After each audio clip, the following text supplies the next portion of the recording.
Cordial saludo, mi nombre es Angélica Milari Velázquez Bejarano, soy estudiante de la Universidad Nacional Abierta y a Distancia y el día de hoy voy a estar realizando el video del caso de Lucía y nos vamos a centrar en el foco de diagnóstico del déficit de la autorregulación emocional de Lucía.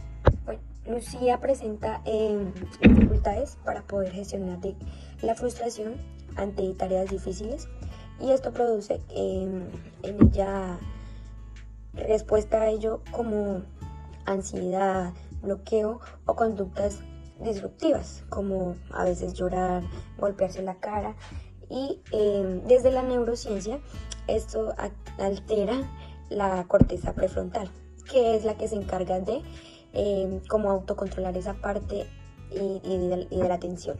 Bueno, una manera que podemos utilizar, una estrategia es el semáforo de la calma, que consiste en primero, como la fase 1 de la prevención, es decir, que haya como un código secreto entre Lucía y el docente, puede ser por medio de una tarjeta.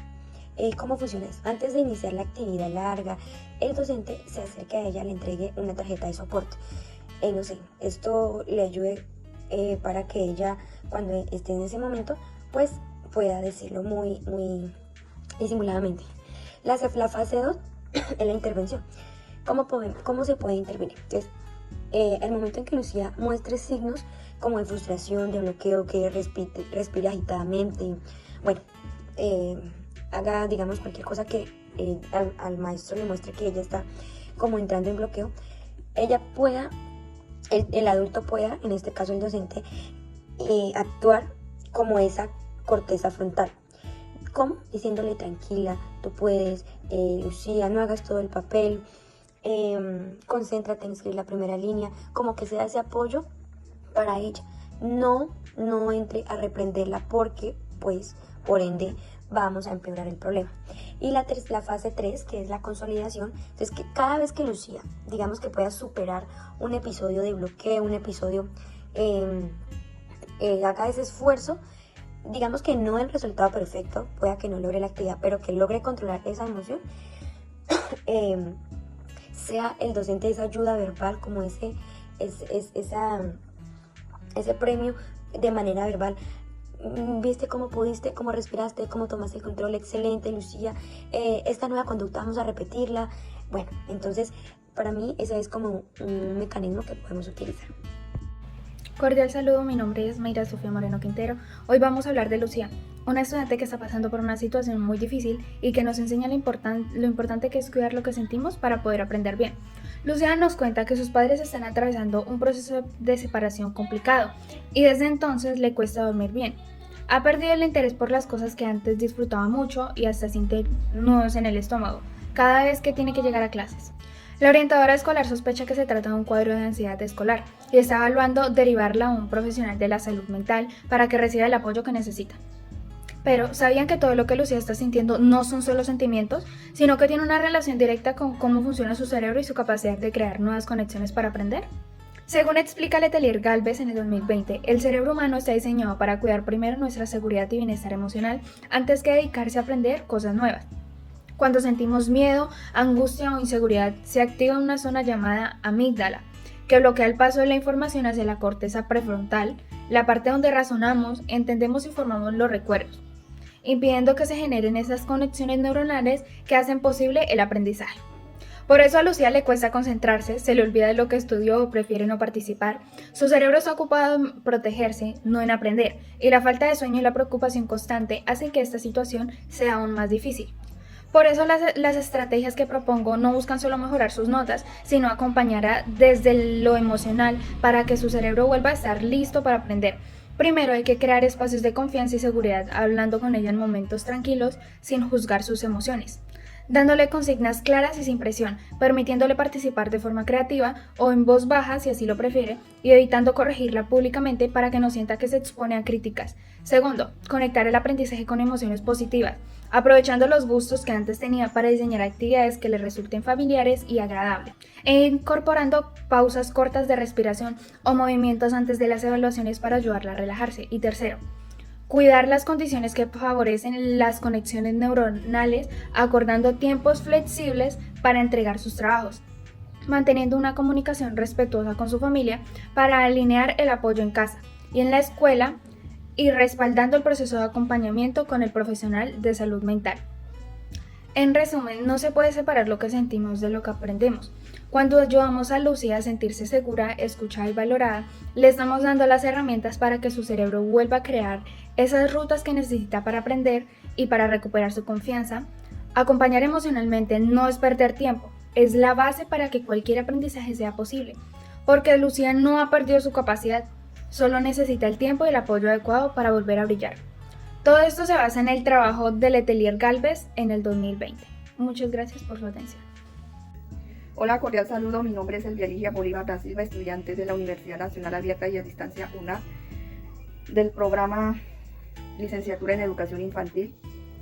En este caso vamos a analizar la situación de Lucía, una estudiante de 14 años que ha presentado cambios importantes en su comportamiento y rendimiento escolar. A partir de la información del caso, identifico posibles causas desde el punto de mi vista psicológico y neurobiológico y propongo estrategias de acompañamiento que favorezcan su bienestar emocional y su aprendizaje. ¿Qué le puede estar pasando a Lucía? El primer diagnóstico, ansiedad escolar. Lucía antes siente miedo a equivocarse. Tiene ansiedad antes de participar en clase. Presenta síntomas físicos como nudos en el diagnóstico, en el estómago. Tiene dificultades para dormir. La relación neurobiológica encontrada, la ansiedad activa la amígdala que detecta amenazas.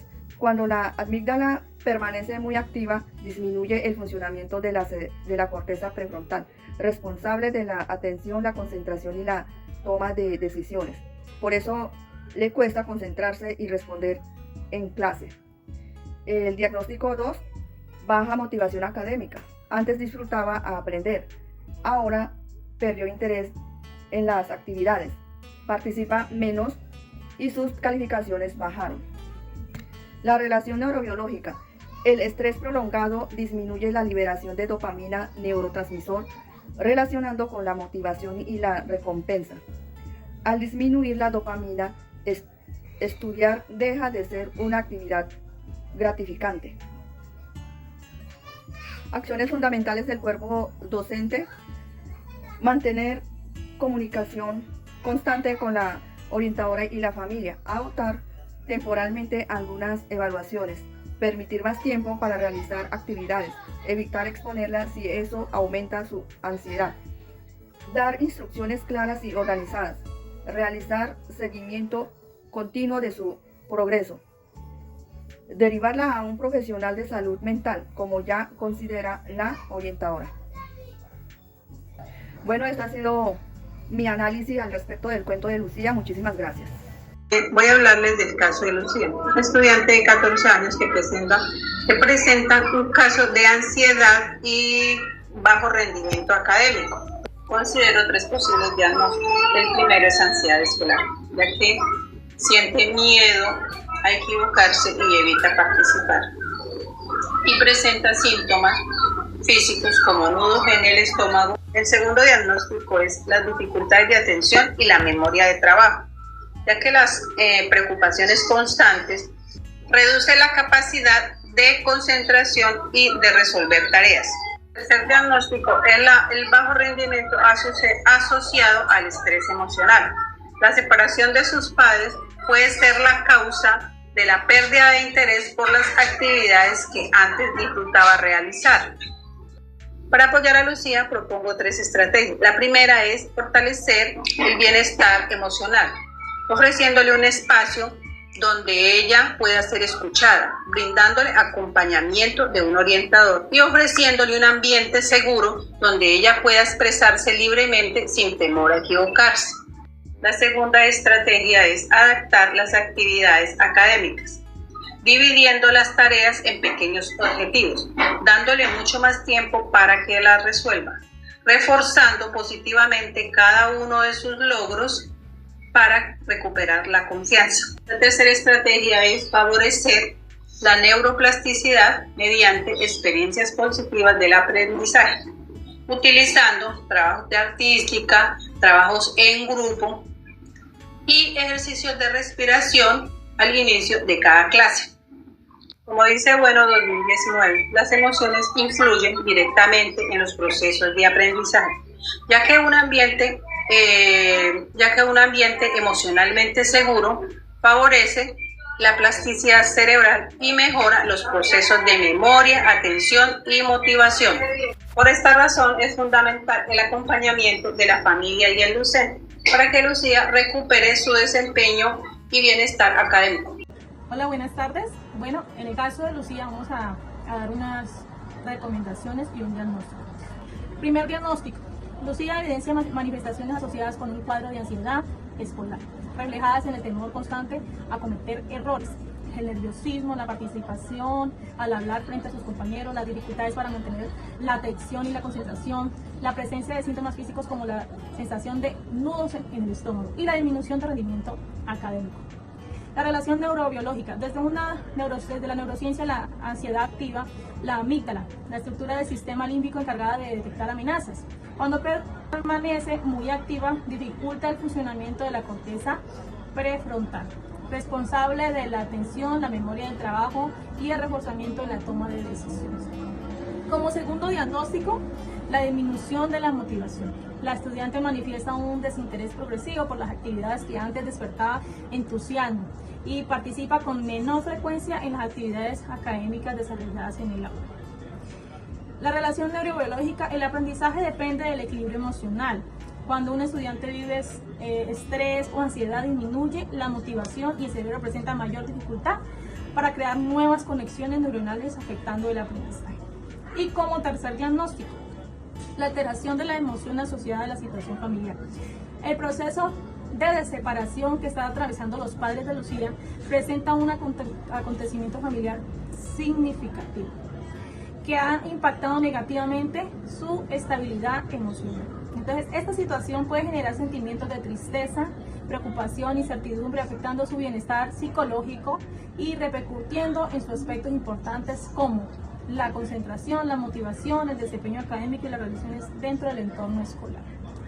Según Paul MacLean, el sistema límbico regula las emociones. Cuando predominan emociones como el miedo, la tristeza, la ansiedad, el cerebro prioriza la supervivencia emocional antes que el aprendizaje. De acuerdo con Marlina Roger, la plasticidad cerebral permite que el cerebro cambie constantemente mediante las experiencias positivas. Por ello, un ambiente escolar seguro, efectivo y motivador favorece nuevas conexiones neurales y mejora el aprendizaje. Y asimismo, Paul Ekman explica que las emociones influyen directamente en el comportamiento y en la capacidad para aprender. En el caso de Lucía, las emociones negativas están interfiriendo en su proceso cognitivo. Y asimismo se proponen unas estrategias de acompañamiento. 1. Brindar el acompañamiento permanente por parte de la orientadora escolar. Crear espacios seguros donde Lucía pueda expresar sus emociones sin sentirse juzgada.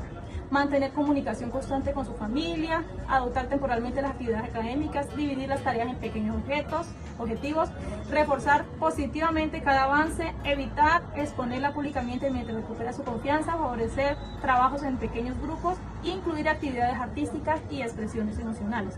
Y también la docente debe tener algunas acciones: observar continuamente su progreso, generar un ambiente de confianza, mantener la comunicación con la familia y el profesional de la salud mental.